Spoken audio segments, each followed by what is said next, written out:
Hello and welcome to the Watson Weekend. We are your hosts. I'm Rick Watson.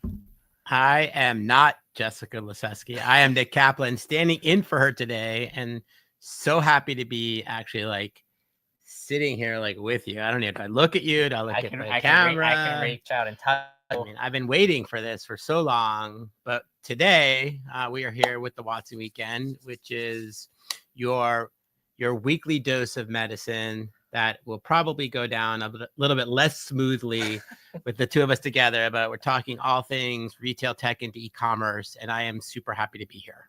Yeah, I mean, and just an upfront apology. We're not professionals, No. in case that has never been clearer in the history of this program. But we like to think we're raising the bar here by having us both in the same place. Is it it's real? I'm real. That hurt a little. Okay, sorry.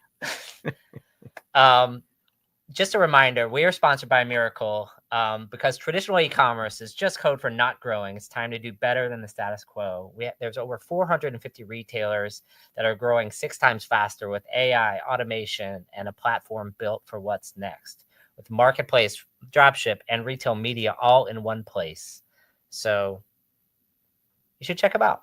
Thank you again, Miracle, for sponsoring the show. Thank you.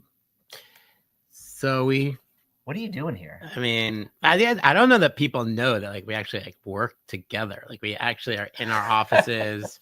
We have this great studio in the offices. And when Rick, who was the builder of this studio, was like, hey, I'm going to take this conference room and make it a studio, I was like, cool, we'll use it. But I've actually never used it. I'm excited. I feel like I've been called up to the major leagues today. So yeah, I mean, just to remind you of the show, this is kind of the Shopify Editions recap.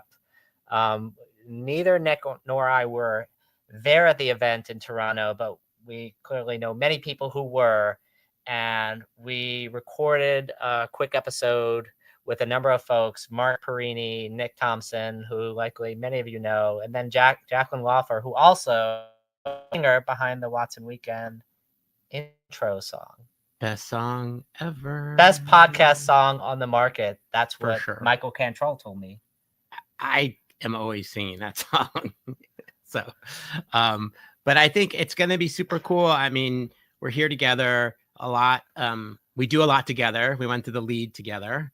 I watched your talk, which I thought was actually a great talk about social commerce. And I think that we have some super interesting things to talk about today before getting into the Shopify Editions. So, yeah, let's take us into the headline hangover.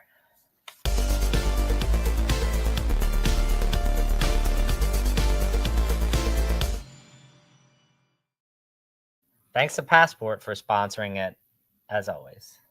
Nice. Take us away, Nick. So I feel like I need to be repowered. So, my coffee here. And so I love a timely story for you. I love Peloton. We are always talking about it. I'm a user, used it this morning. I think pandemic was so good to Peloton, really transforming them from an idea that was catching on to a staple. I think that Peloton really ran into problems, not recognizing the fact that they were a content provider, not a hardware company, and really created tons of problems. And so they continue to try to iterate, evolve, and sort of we see this in their stock price. And so this week they announced that they're creating a marketplace about the ability for the user community, which Peloton is all about, to effectively sell peer-to-peer. For many of you that know me, peer-to-peer is my future of commerce, 100% heading that direction. And so what they did is they said, why should Facebook get all the love in the marketplace business? We're going to do it too. So they did launch the marketplace. I mean, I don't know how much it's going to move the needle. I think it could potentially put equipment and other things in people's hands, but it was a story this week. I don't know. What do you think? Yeah, I mean, look, Peloton, I have the ultimate respect for Peloton and what it built as a brand, including the founder, John Foley, who was my former boss at Barnes & Noble. That's right. As an operator, I mean, I kind of feel like he went through the most difficult time of the pandemic that you can ever imagine in the history of this type of business. And it's almost like he got bucked off the horse, because of the supply chain whiplash. And now launching a marketplace, look, first of all, it's not going to save the business. And the question is, can Peloton make more money from selling other people's used Pelotons than it can from selling their own equipment? It's not a solution to the problem per se. So I'm a little bit concerned that the company still is looking for its next act. I agree. And, last kind of point I'll put on this before getting to the next story is Peloton is a content provider, right? And I think they do it really, really well. The trainers and the coaches have amazing personalities and social platforms, and Peloton needs to continue to figure out almost like a joint venture, right? It's like, what is the incentive for an instructor to co-op with them and build a brand? It is not to see like, can I make some margin on a bike? I mean, period, the end. That's yeah. But I love Peloton, and I'm really hoping it never goes away. Yeah, my last word on this topic is like, you're kind of sweaty, and I would never want to buy your used Peloton, for the record. But noted. Next story, we're going to get into Temu here, which is now over half off. I think this is an event that many people have been waiting for. The secret of a business model that sort of takes off and there's like a rocket ship to the moon, and everyone is waiting for the other shoe to drop. And it seems like the other shoe has finally dropped at Temu through a confluence of factors.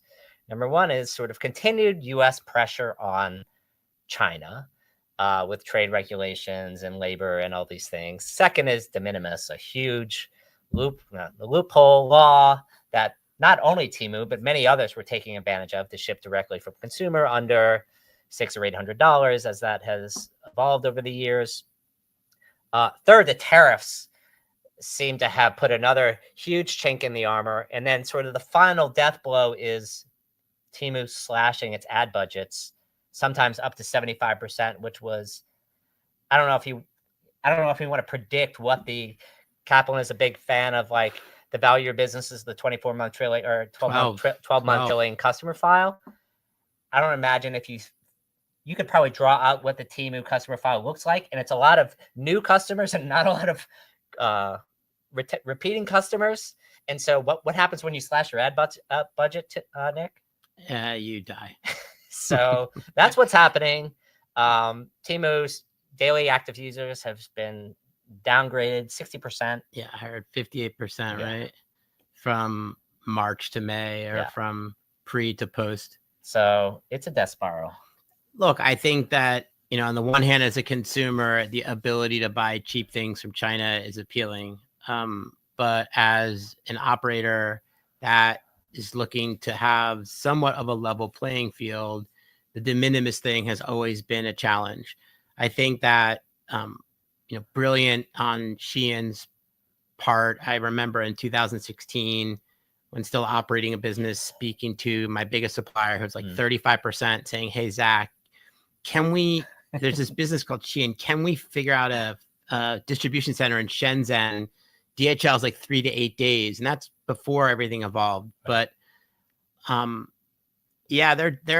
done. I mean, I can't think about it any other way. I think the math just doesn't work. It's going to be interesting, and another topic for another time, but it's going to be interesting to see how this all shakes out. I mean, the consumer needs or really wants those inexpensive things from overseas. The government, the administration doesn't want to let them have it anymore. So we'll see what happens. But yeah, Temu, sayonara. See you later. Sayonara, wrong language, but we're close. Sayonara, adios. Like, you're done. I think it's in all right. Languages. On our next one, we were both at the lead last week. As you mentioned, I spoke about social commerce. We met with a lot of friends. Chris Silver was a co-host of a fantastic post-show party, hosted also with Enterprise Ireland. We have an Irish producer. We do. I mean, it was tell us about the lead. Yeah, I mean, I think that it was great. Enjoyed attending. I think Noah and Sonal put on a good show. I think saw a couple things for the first time that were actually interesting. You're supposed to act like you're excited. I mean, I hear this from my kids all the time. My kids are like, "You're grumpy." And like Watson is like the guy that can tell me that. But no, seriously, I I think there was time to walk through a small show, but it had good vendors that were not like pay to play in terms of like one was like 100 times the size of another. Some interesting content. Like I said, I mean, obviously there's a bias, but I really did enjoy the conversation that you had around social commerce. I think it was well attended and like insightful things added by David and David. Yeah, I think it was interesting. The thing I'm walking away from that is this, like, hands off keyboard is happening. There were two products.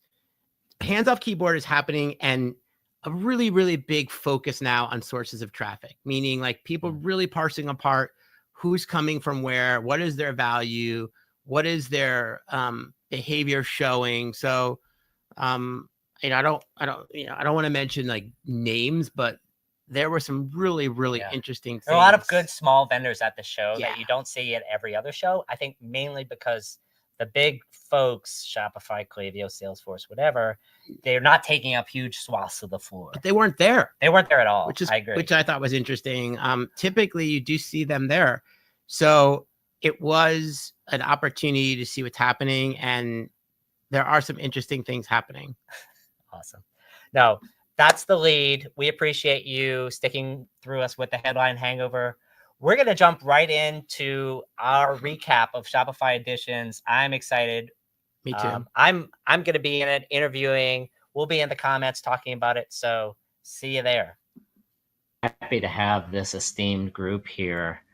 Let's start with Nick, head of partnerships for the Maze Group, Shopify system integrator. Mark Perini, founder of ICEE Social, another Shopify system integrator. Jackie, it's hard to describe all the things you do. Musician, as we see in the background, partner at Driver Digital, another Shopify system integrator, also work a lot with Driver Creative, design agency. So thank you guys for being here, and feel free to correct me if I got anyone's background incorrect.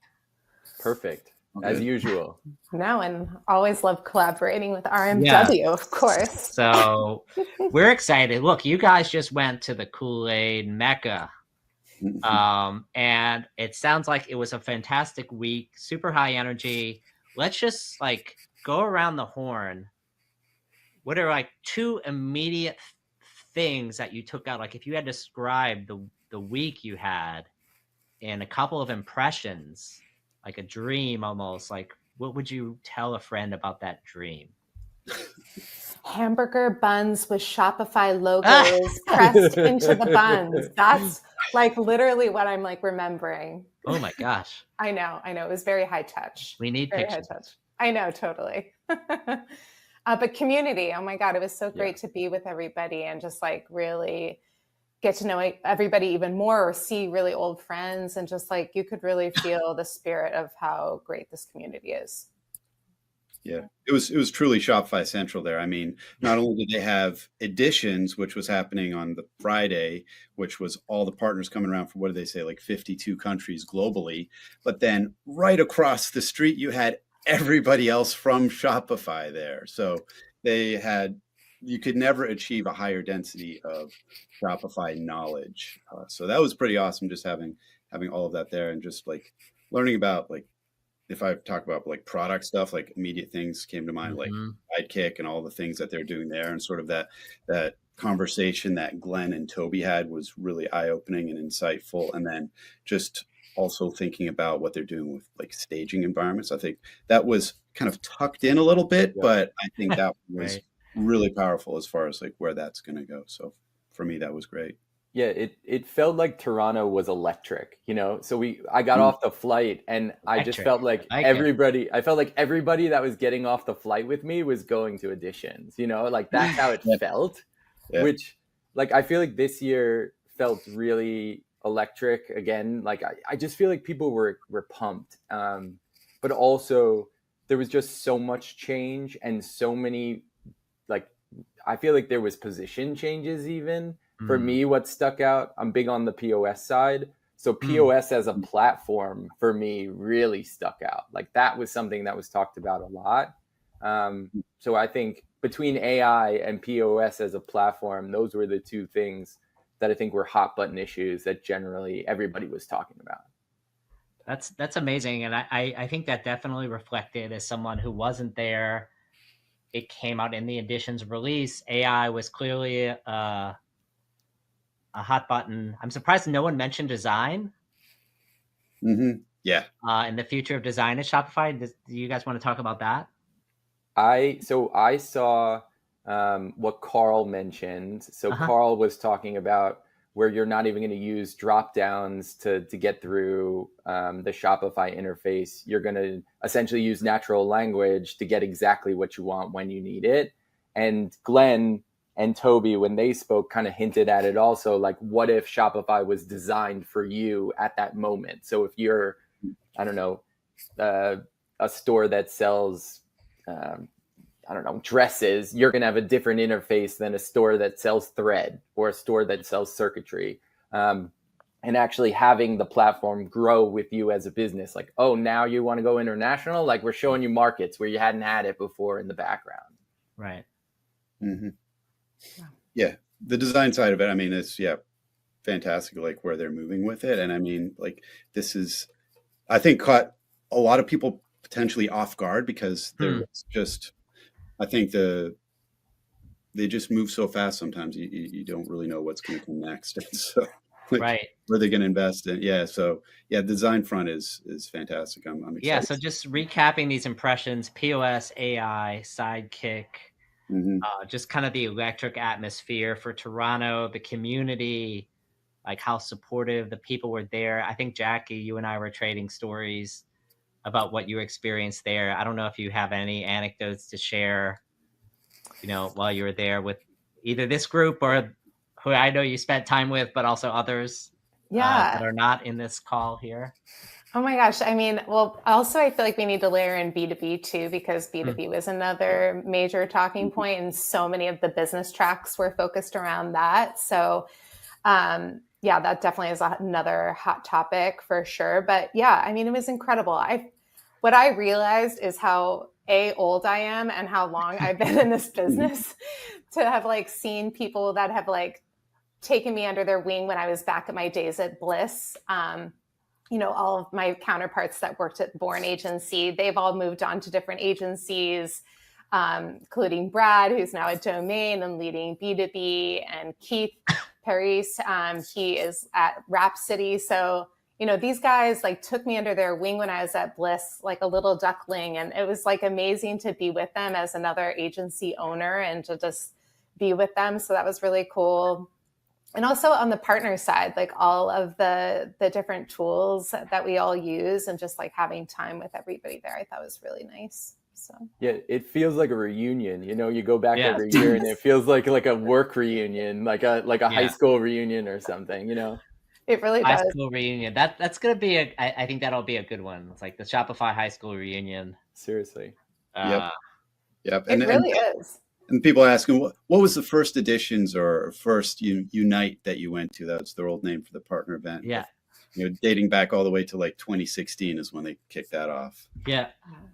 I was at that first one. I was at the first Unite. Yeah. I missed that. Me too. Yeah, it was. And Mark, like I haven't seen you in person and since we had margaritas together launching a project. So it was like so great to like be in the same room with you for it was like pre-COVID, I feel like. Yeah, totally. So yeah, that's amazing. One of the things you mentioned, Nick, I wanted to pull on as we kind of get into the next part, like we're beyond kind of like the initial impressions, but you mentioned, and we'll start with you because of that. A lot of people could be caught off guard by what happened, and that implies that like almost like the favorite corporate things, like what got you here won't get you there. Like Shopify is going to a different place.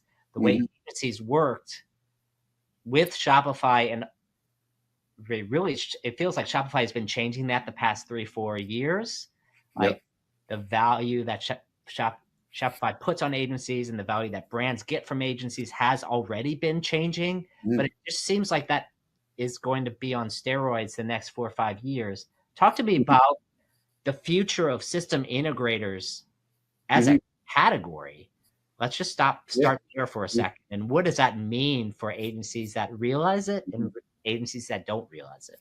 Yeah, that's a great question. I mean, like if you look at Shopify and what they've been doing, they're investing, what do they say, like roughly 1.3 billion in just development and just all of the R&D. And so that's going to result and manifest in multiple different areas. And they're constantly adjusting that too. They're constantly looking at the data, what's working and what's not, and figuring out, all right, like what should we be doing more of? And clearly you could see POS, B2B, sidekicks with AI, all the things. A lot of these are still, quite developed. I think like, POS is getting much more developed every quarter. And then things still, like Rick, you were talking about earlier, I think with Sidekick in your post, just being a little bit more speculative right now, and that's something that Toby and Glenn were talking about. I mean, like everybody's got to experiment right now, and there's going to be winners, and nobody can predict where things are going to go with it. So you just gotta take that constantly testing mentality. So, but where this applies to like SIs and just agencies in general, I mean, you just got to look at like how are we approaching this with Shopify? How are we aligning to Shopify well? And how are we as SIs and agencies staying flexible? I mean, if you're not flexible, I mean, you probably haven't lasted too long with Shopify. But if you're not, if you've maybe taken this point from maybe like even just a year ago, but like, all right, we're going to be all in on this part of it. And then, the market has changed and Shopify has changed as well. And you can't keep up with that. That's going to be very hard. I mean, I take for an example would be like Shopify Hydrogen and doing headless builds. I mean, like those seem to be actively like moving over more to full stack, really questioning their change that they made over to headless over the last couple of years. So it's not just Shopify. I mean, it's like anybody that's chosen that. I mean, it seems like not quite a dirty word yet, but to say if you're headless, but it's a dirty word to me. Yeah. Don't worry, Nick. Yes. Well, I heard people saying that they just won't even take on headless builds anymore. Like it has to be exactly like it needs to be ERP, CMS / OMS / all of these things that are happening. And I heard a lot of people that just generally saying they just won't even take it on. And I think everybody's kind of had a shift there. Yeah, we've certainly taken on some rescues of brands that have moved to headless and really regretted it, or at least seen nowhere near the performance gains that they were expecting to come out of that. So, and one final thing I think I'd add maybe is just from a strategy perspective. I mean, offline before we were talking about just trust and, building trust. Like trust is that one thing that's never going to be commoditized. And so who are you going to trust out there? Are you going to trust the folks that have experience, that have done this before? Or are you going to trust the folks that are just parroting whatever is out there and without really any sort of opinion about that? So I think people are going to really need that sense of just strategic guidance on everything, because AI is a helper and all of that, but it's not it's not going to give you the answers you need.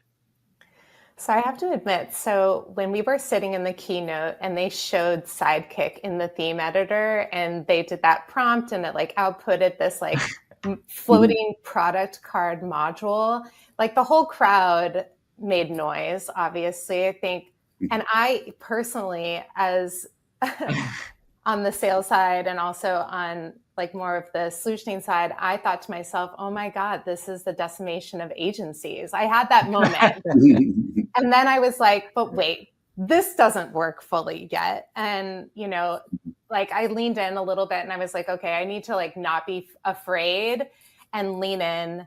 And also remember that like AI does not have authenticity. Like, and this goes back to what you were saying, Nick, about trust. Like there's so much that just still needs to be validated. And also from like a creative standpoint and also from like a quality of code standpoint, like having that authenticity and that care, like AI is not there yet. So yeah, but if you just like go back to just the overall event as a whole with Shopify Editions coming together and like everybody getting together, you build a lot more trust when you're talking with somebody in person about something. I mean, that's something that we're starting to do a lot more heavily this year, just like getting into events, getting in front of folks, because there's so much that you can do, online here and writing thought pieces and whatnot and doing strategy. But when you actually get in front of folks to kind of share that, it's a great way for people to understand you better. Totally. Well, and I also think a big message that Shopify was putting out there, and Bobby said it, Harley said it, Toby said it, Glenn said it, is that they trust partners. So I think like that's a big note here was, hey, we're going to build you the tools and the tool set for you guys to be able to build what we need in the future, what you think we need. And even with Toby and Glenn, they were talking about AI. And they were kind of saying, hey, we're building this. We don't exactly know where this is going or where this is headed. Right. Like we have an idea. We're going to like channel the chaos down this hallway and kind of like have everybody pick the pieces that they want to work on. But I think the messaging was really about partners and the trust that Shopify has with partners and being able to have the partners kind of say, hey, we're seeing the winds blow this way. Let's build towards that. So that was a message that I heard loud and clear anyway. Totally. And so many of the business breakout sessions, we heard that too. Yeah. But you think about just like on an enterprise side, like, that's obviously something Shopify has been going after heavily. I know Bobby mentioned 80% growth in that over the last year, or last year, I guess it was. And I mean, Harley loved to talk about, this was earlier in the year, talking about NRF and just how many brands were coming to their booth and just volume of meetings that they're having, and everybody's talking with them and wanting to learn more. And I think you see that. I think you're going to see probably one or two like large enterprise brands this year make a decision for Shopify. I'm aware of sort of rumblings of what's going on there, but I think where they're going to land that client, they're going to announce it, and everybody's going to be like, that's enterprise. It's happening. Yeah. It's happening now. I mean, like the POS example they like to bring up was Follett textbooks, and Follett textbooks, Harley's talked about this publicly before already too, like over 1,000 locations, colleges, universities around the US. And that is the largest POS implementation that they're currently doing. So massive deal for Shopify. But the interesting part about it is that Follett came to them. Like they didn't have to go out to Follett. Follett came to them. They had some motivated folks internally that wanted to learn more about it. And they realized, hey, like this is legit, and we're gonna do this. They also mentioned in one of the slides around POS that they signed a reseller. So they signed CDW. Yes. So I think like that's also a signal of enterprise, right? Because instead of the enterprise having to sign agreements or all of these non-disclosures, all this stuff, they're just signing with CDW and then essentially reselling everything through them. So to me, that was a big signal of the rise of enterprise, just like having them as a reseller. Yeah, totally. And I mean, like if you think about the brands that are talking to Shopify, I mean, I think they want to talk with Salesforce brands all day long. I mean, everybody's seen the lack of innovation that's been happening there for the last several years. I mean, we're seeing it. I mean, my CEO Vince was talking about just how a lot of them are just stuck right now. Trying to get them to move. And so coming up with like plans for folks on how to do that, that's like another area of differentiation. So you guys got about trust, and trust goes in a couple of directions. Trust between the SIs and the brands that you're working with, trust between Shopify and the SIs, which seems clear. And obviously part of the event is to gain that. Let's talk about like, if there are things that SIs need to start doing that many of them are not doing today, what would you put on that list? Maybe start with you, Mark. You've been uncharacteristically quiet. Yeah, no, I mean, I would say, I think we had so many discussions around AI. So I think like going here is a direction that we should talk about. I was saying to the guys before we went on, we talked to agency owners, a bunch of agency owners, and the ones that were really, really petrified of AI were non-technical. The technical founders and a lot of the technical people that we spoke about or with was like, AI is going to be a tool that we use to accelerate and like push these efficiencies. But I personally, and this is a hot take, but I personally don't think that AI is an agency killer. I think that it's going to make agencies more nimble. It's going to make agencies more effective. And I also think that you should be building towards AI. So Glenn and Toby are sending signal. They're saying, hey, we built this global catalog. it's going to encompass every single product that's on Shopify, every single one. Now, how you opt in, how you do the channels, all of that is still up for question. But this is signal that like personal shopping from AI is coming. And one other like little snippet that I caught as a soundbite was Glenn was talking about a global cart also. So to me, that means like, hey, you could personal shop, have, you know, Les Alfred shirt and Bonobos pants or Buck Mason pants and be able to check out in the same cart. Now, again, there was nothing like said about that. He just mentioned it offhand. But I could see a world where that makes sense. And I can also see a world where multi-brands, where you're like a Banana Republic Gap, all of a sudden now they could come over to Shopify if there's a unified cart that could exist between 3 different stores. So that's what I'm saying. Like, look for signal and build towards that. That's generally what I'm seeing. Yeah, Shopify exactly. Marketplace. Yeah, well, Rick's been a crier for the Shopify Marketplace. Is it going to happen? Like, look, if it's going to happen, let's get on with it. You know, and that's kind of been my point. Like, let's stop this sort of half thing. If the LLMs are going to become the global marketplace just because that's what consumers want, and it's just so easy, and everyone's now like, especially this group, and I'm sure the Editions crew too, just using LLMs like so many times a day now. Compared to obviously before they existed, you're already there. And so there's a huge advantage of that. And Shopify can't block its merchants off of that. It's literally impossible for them to do so. So like, why not build and expose it? What does that mean for the Shop app I think is an open question. Does the need for Shop app, is there a need for the Shop app anymore? And is that okay? It probably is. From my point of view, it's totally fine that like there's a sort of a little bit of a creative destruction here. Like Shop app, like it used to be Arrive, right? I mean, like a shipping shipping tracker. That was the original thing. Like, how can we dip our toe into consumer outside of Shop Pay?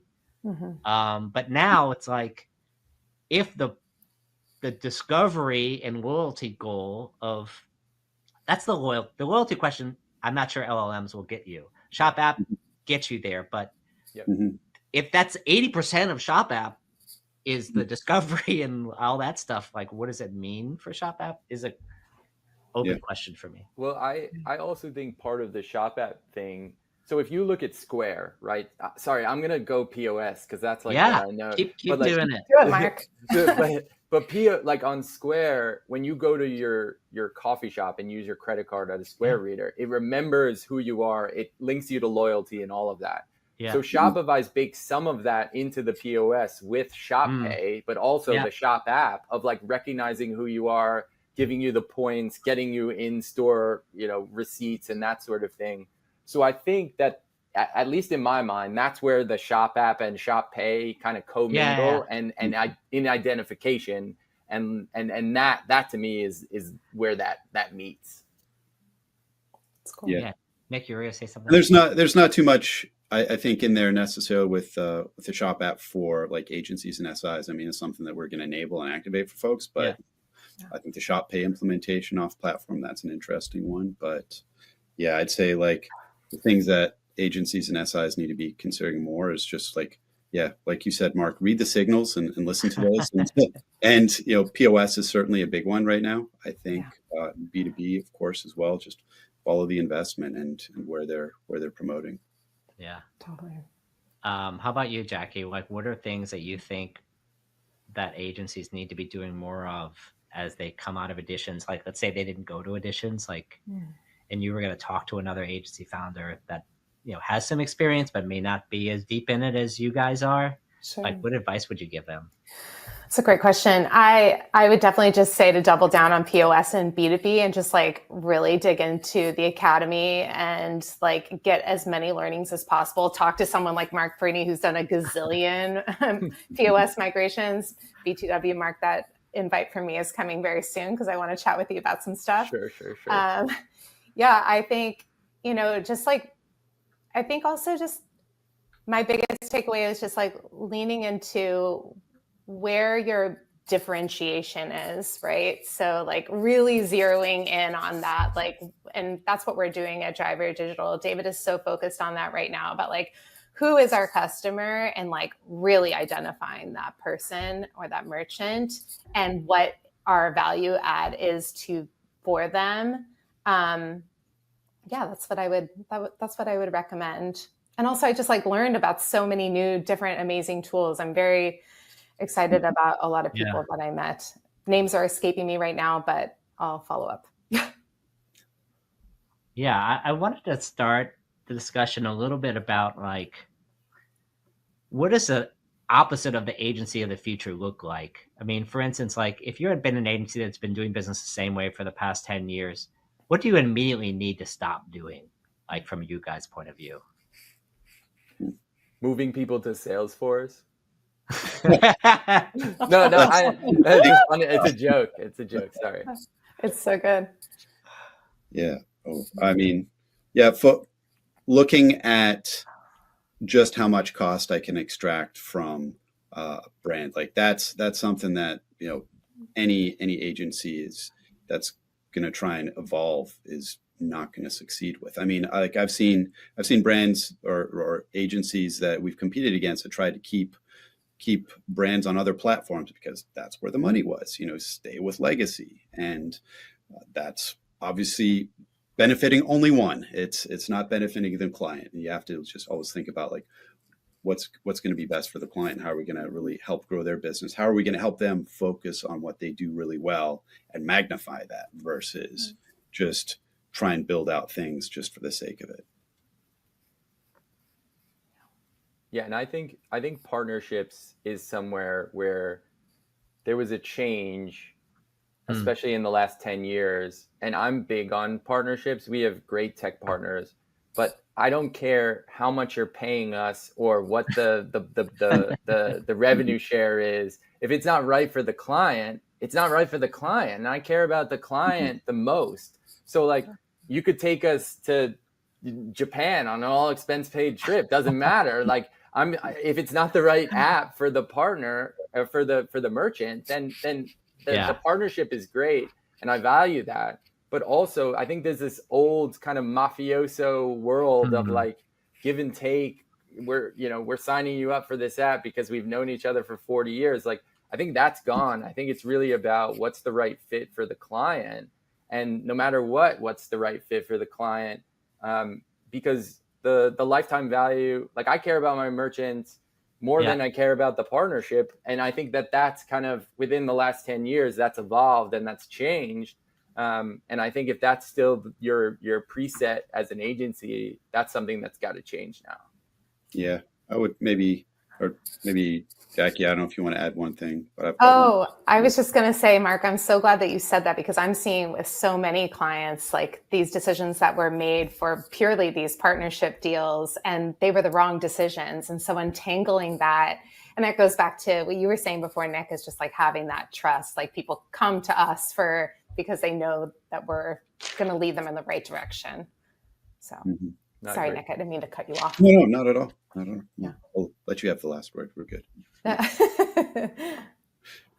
But I mean, yeah, there's so much to ponder as far as like where agencies can go and what they should be doing and what they should be doing well. And I mean, it's always like, I think some of those ones that are more opinionated are probably going to be limiting themselves because you need to provide options for brands. And if you have a very opinionated sort of build mindset and almost a template, really, that's not terribly helpful. I mean, some things are standard, Shopify makes a lot of sense, but then there's other parts and components that aren't. Yeah. I mean, so I guess I'm going to present a hypothetical agency based on like my own observations about what's happening across agencies historically, but also within Shopify in particular. Like, let's say you used to have like a 400K Magento build like 8 years ago or whatever, right? Like those things have been dead for a long time. Shopify build, the build prices have come down, which has placed pressure on kind of the retainers. Retainers have either gone away or gotten like very small because you don't need like a whole bunch of development. Like for certain things you do, And there's always QA, and there's always like helping, to your point, Mark and Nick, there's also the trust aspect of introducing the merchant to new apps and the value of that and making sure they work together and the experience, all those things.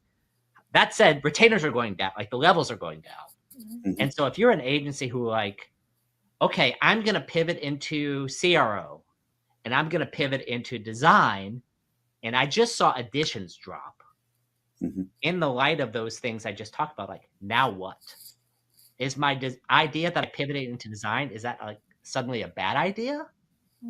Or how do I like grow my agency? Like, where the lever is going to come from? Is it more strategic? Is it different services? Is more like lifecycle marketing, like in the Klaviyo direction, that kind of thing? Or talk to me about that.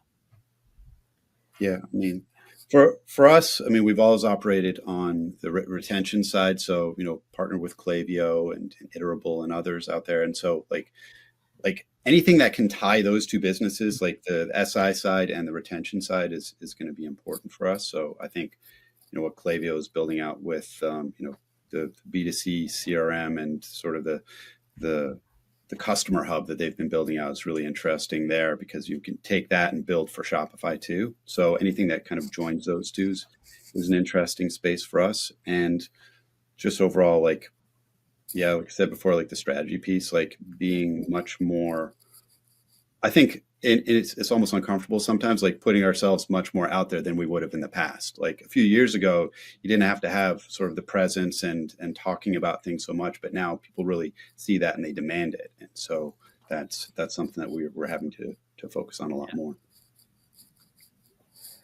On the design side, I would say that I don't think that would be a mistake, because I think, really strong design and a point of view is still something that brands need, right? You still need innovation in that area. And so I don't think that is a terrible thing. That being said, I absolutely think that you need to double down also in the technical areas as well. Like that's something, Driver, we are not, engineer led.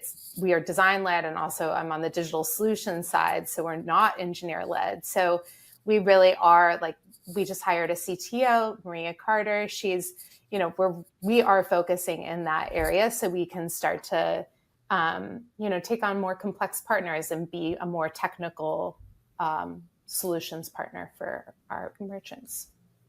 Well, I just want to add to that a little bit. Like, sure, AI is coming for CRO, but I don't know if you've used AI for CRO. Like it's talking about the basics, right? It's like not there yet. No, it's at the higher level. No. It's like sticky add to cart and like a card, like an add to cart above the fold. Like, sure, those are all things that will help, but like it's also about brand identity and those things. And Glenn, they were talking about this on the AI talk. Like when everybody, even Delta 5 years ago, you would still see like Delta's mobile site. It was like an m.delta.com. Yeah. So like everybody was building these desktop/mobile when mobile came, right? Yeah. But now mobile's probably 65%, 70%. And in some cases, our brands, it's like 90% of traffic. But that doesn't mean you don't build a desktop site, right? So even if AI comes for design and like everything can be like, built with AI. Sure. But you're still going to need the brand identity. You're still going to need a site that people are going to shop, because even if it goes to 1%, you're still going to build something for the 1% of users. So that's where I think some of this is like, if design is your passion and that's what you have the experiences in, then like you're going to adapt to everything that's happening in the design space. So that's my position. I'm also not anti-AI. I just want to be clear.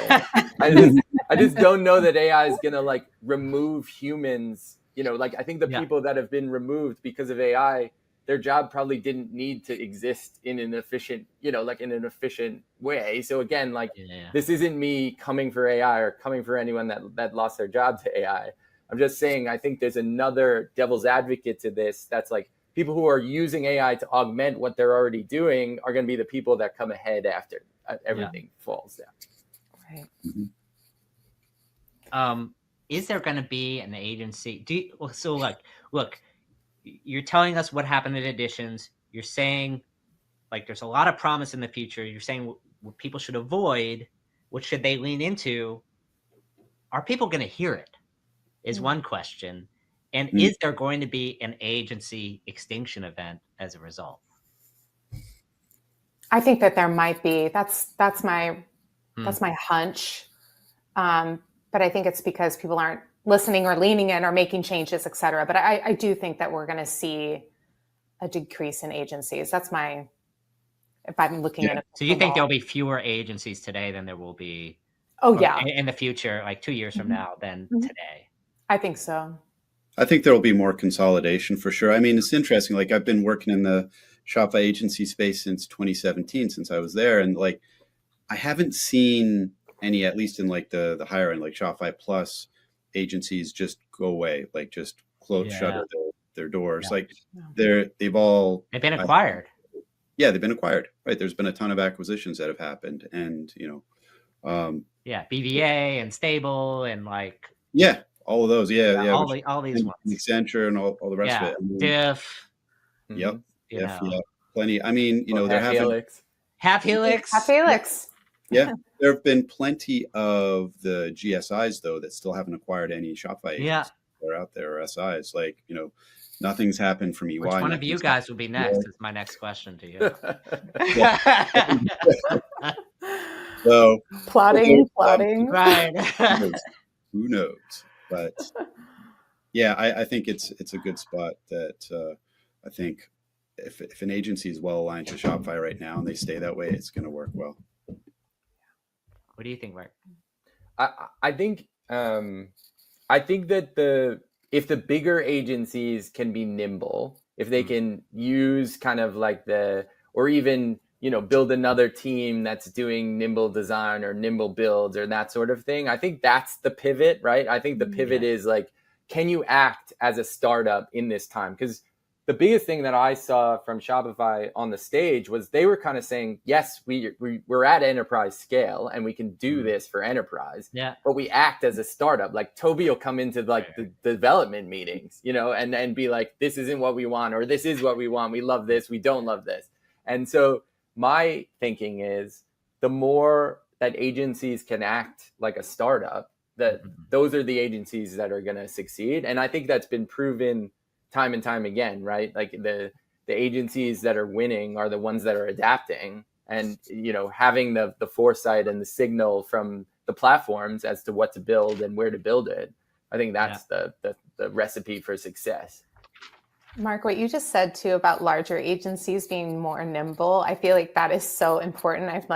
I'm calling to all my larger agency friends that own those businesses, like stay fresh. Don't go too crazy in your process, because even seeing it on the RFP side, it really can get you into trouble. And that's not what clients want to work with all the time. You know what I mean? So, yeah. I wanted to go down a topic that you said before, Mark, where you talked about your brand long-term customer value is paramount over your kind of like your tech and referral partners. And frankly, like if I drill in on that attitude really comes from the top. And by the top, I mean, that's Shopify's attitude toward the entire ecosystem. Like it's a brand merchant first culture. And just because we said something 2 years ago doesn't mean we can't change the rules for better and worse for the players in the ecosystem. But this is this is the new set of rules. You're going to have to align to them, or you're going to be like roadkill, frankly, in some cases. First of all, do you think that's fair? I think Shopify is a merchant first organization. I think that they'll say it like at the top, at the bottom. I think partnerships is they said something like 4x, like 4 times the revenue is brought in, like by partners and that sort of thing. So I think they know the value of partners, but ultimately if there was a decision between merchants and partners, they would choose merchants. And me as a partner, I understand that because I'm doing the same thing with my customers. So like if we're aligned in that vision, even though that's to the detriment of me, right? But aligning in that vision means that you're aligned from the top down with where they're going, which is ultimately, and I make the joke that ICE Social grew up with Shopify, like alongside Shopify. But it's true because the visions are aligned. Yep. Yeah, staying close to Shopify and just like keeping track of as many changes as possible. I mean, part of the job of an agency now, or even a decent size job, is communication between, you know, Shopify and our clients, and just like, hey, here's what's going on right now. Here's what's going on in the market. Here's what's going on with Shopify. Here's what's going on with the competition. All the, you know, the ecosystem. Here's how to make sense of some of it. Sometimes it's just like, here's presenting the news and what's up, and just helping folks navigate it, because, you know, we're all in this and like looking at all just the constant stream of information every day and trying to keep aligned as best we can. Yeah. And I want to go to the implications for the broader ecosystem beyond agencies, to the tech partners themselves, the solution, the software solutions, whether they're AI based or traditional SaaS based, which, you know, some people say might be going the way of the dodo. The big elements we saw coming out of Editions: Sidekick, staging, POS, AI, B2B. What are the implications for the app ecosystem? And although none of you guys run software companies, SIs as a category are 30 to 50% of the revenue of software companies from a referral and sales channel point of view. So I think that we're getting photobombed by your dog. I love that, Mark. So oh my gosh, let's lean into that for a second. Izzy is the Puppy chief time. cuddle officer. This is so great. Puppy time. So talk to me about the app ecosystem. Like, if you are a software company, what do you do? What does this mean to you? What would you recommend to your tech partners? I mean, I was going to say, I think that there's been Editions and Unites in the past where they've kind of gone on a killing spree of apps, you know, and I didn't feel that this time. Okay. If anything, I felt like they were saying, if you want to build, here are the places to build. Because I think they've heard that in the feedback loop of, hey, this is where to build and this is where it makes sense. I do think that SIs can be a little more nimble in the like, hey, we're pushing towards this or we're pushing towards that. If you have an app that's in a situation that Shopify is not building towards or building with, then that's definitely more difficult. But if you have the software chops, then you can use that signal to spin up something else. Yeah. Just staying as nimble as possible. I mean, like, I know that's pretty nebulous, but I mean, there's just trying to read as many signals as you can and stay as close to Shopify as possible and just figure out what they're doing, because these app partners, there's going to be certainly less of them in the future, I think, but that doesn't mean there's going to be few. It doesn't mean there aren't going to be partners. Like, they're going to be absolutely necessary, and Shopify has shown that they need them for so much, and that's part of their ongoing strategy. It's just the ones that are going to be out there, probably certainly some consolidation, but the feature set, I think. Do you think there's going to be consolidation because of merchant budgets, or do you think there's going to be consolidation because of AI or something that Shopify is doing? Well, I mean, we're thinking about things in the perspective of, you know, 2025 right now, and where we are with the economy, and, you know, just like on an enterprise side, like pretty lousy results from a lot of brands, and things are flat at best. And so, you know, I mean, certainly right now we think, okay, it's going to be a consolidation, and maybe it's going to be like, you know, low cost and value driver. But what about in 2 years' time? I mean, we could be in a very different position. 4 years' time, like, I mean, I think like there's going to be probably more feature sets built into like Yapo, for example, and all the things that they're doing, or some of the other competitors that are out there, like Klaviyo, all the areas that they're growing into. I think some of those bigger ones they're going to continue to add, but everybody else that's out there, it's going to be a trickier fight for the next couple of years. I just met with Rise.0, and I was so surprised to have learned about all the things that they just started incorporating. And I feel like they're going to keep maybe layering on different solutions and see what works and see what sticks and lean into that. And then probably consolidation on some of these apps being like, I mean, I just like love how close like Nosto, Gorgeous, and Loop are. It's like always a party with those guys. And like, I love that they just like do everything together. They support each other. I see the value add for our clients. Well, and I also think, like, speaking back to the partnerships thing, I think Shopify and Glenn specifically, they talked about the built for Shopify. That was a big, like, so they went from 104 recommendations to 19.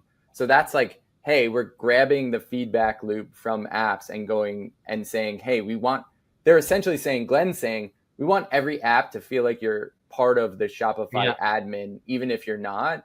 And then they're also building in those, like admin extensions. So you're actually going to be able to call up parts of the admin, either in an app or in the admin call up an app. So for example, we have a gift card migration app that's public. And as part of that, you can have like customers need to be migrated into the store before you can attach gift cards with that. So we have like a documentation, like go to the customer accounts, add the persons. But imagine if you had a modal that could just bring up the customer portal, import the customers, and then import the gift cards all in one screen without leaving the app. Like, I think that's the vision of the future. And that's the fusion with AI and natural language of like, hey, import these customers and then create the gift cards, natural language. Like, I think that's the like overarching vision. So I think it's kind of like hop on the bus apps if you're down. Like this is where we're going. We're going towards built with Shopify, and we want everything to feel like part of the ecosystem and not some like crazy extraneous, AI or UI that we've never seen before. Yeah. Totally. I would be remiss if I don't go over the headless bucket for a minute, because there was like definitely, I would say, the worst vibes in the call so far had been in this era of hydrogen. And I think if you were to poll me 3 years ago, something that Shopify felt it was behind on, that it wanted to catch up on, the answer would have been headless. Not the only thing, but one of the things. And it feels to me, based on the call and the direction, that has changed. Shopify doesn't feel that way anymore. Like almost like Shopify's like headless. Who cares? Who cares? Well, yeah, look at the personnel changes. And I mean, look, Ben Sale used to be leading that. And now, as of earlier this year, he's been moved off to something else. And so, I mean, I thought, to me, that was telling. It was like, okay, if Ben's not moved to something new, maybe it's not as important as it used to be. But, you just look at just general personnel changes there and see just to try and gauge where things are happening. But that was the one. I'm personally so relieved that headless is no longer the party trend word. It makes me so happy. I know. Well, Rick, you definitely know how I feel about it. Replaced by agentic. Sorry. Yeah. Exactly. Right. We have a bunch of new MCP, like all these new buzzwords. Totally. But I think, just simplicity is where it's at. That's where it's at for, agencies, and that's where it is for merchants. Like getting all these like systems and complexities, and it's just like, who wants to pay for that? Who wants to deal with that? Like, I like lose sleep just thinking about it. So I'm happy about the pivot. Simplification is good. Are you driving a stake through the heart of headless, Mark? Based on yeah. I mean, Rick, we spoke about it maybe 5 years ago, 6 years ago. We had clients that were like, oh, we're going to go headless because it's faster. And I'm like, okay, show me the documentation on it being faster, because I don't see it. Yeah. And so we've probably migrated 20 merchants from headless back to themes in the last 5 years.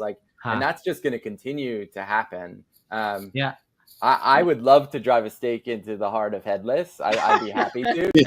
but I also think that for enterprise, it needs to be an option, right? Like if you have this huge Fortune 500, 100 company, you're almost certainly going to be headless. So I think they have to have the option for enterprise.